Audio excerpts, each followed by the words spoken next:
Mobile ঢুকলেই mobile চালাইলে Facebook ঢোকা লাগবে, ভিডিও দেখা লাগবে, লাইক দেওয়া লাগবে, শেয়ার করা লাগবে। আমরা কোন জেনারেশন আছি ভাই? একসময় এইসব জায়গায় অনেক স্মৃতি, অনেক স্মৃতি। এই গাছটা দেখেন না, এই তাল গাছটা,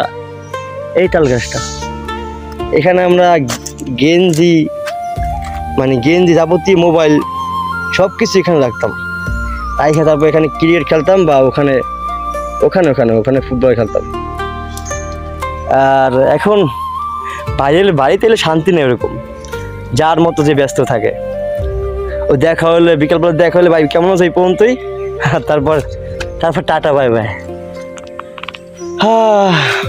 কি বলবো, এই বড় এইটা দেখেন, ডিগিটা দেখেন, এটার মধ্যে অনেক স্মৃতি, ডিগির ভিতরে অনেক স্মৃতি। এরা যারা দেখছে, যারা আমাদের এলাকার ভাই ব্রাদার, ছোট ভাই বড় ভাই, তারা অবশ্যই চিনবে এবং কি জানবে যে আসলে তাদের এই যে এলাকার ভিতরে মানে কোনায় যে যত স্মৃতি আছে সেটা মনে করেই দেবে।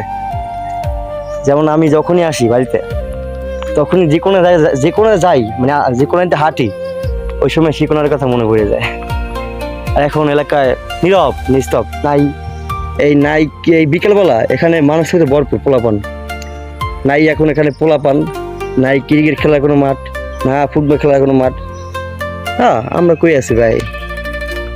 এটাই আমাদের সেই যুব সমাজ, সেই বাংলাদেশ, যে বাংলাদেশ আমরা এত উন্নত করছি, জেনারেশন এত মানে গুগল জেনারেশন। আগে ছিলাম আমরা হইলে মানে কি জানো কইটা 3G, এখন 5G হয়ে গেছি, মানে 2G ছিলাম, 3G ছিলাম, এখন 5G হয়ে গেছি। এই অবস্থা আমাদের। তো আমরা এখন বর্তমানে জেনারেশন, এখন আমরা বর্তমানে ভালো নাই। আমরা যে আনন্দগুলো আগে পাইছি, সে আনন্দগুলো এখনকার পোলাপান পেতে পারে না এবং পাবে না তারা। আরও সামনে যত আসবে ওই দিনগুলো আর হারাই ফেলবে। মনে জানবি না যে এই খেলাটা ছিল, কাবাডি ছিল, ক্রিকেট ছিল, ফুটবল ছিল, এগুলো খেলে বা খেলাধুলো করে। এখন পয়লা যায় মানে লাভ দিয়া, কোনে কি হয় মারামারি কাটাকাটি, এই সেই।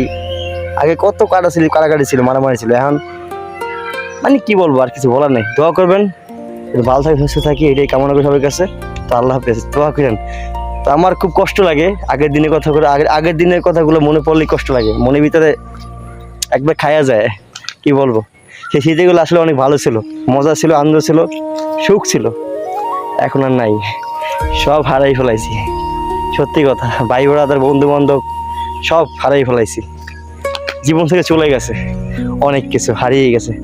তো দোয়া করবেন সবাই আমার জন্য, আর সবাই দোয়া করবেন। আল্লাহ হাফেজ, আসসালামু আলাইকুম।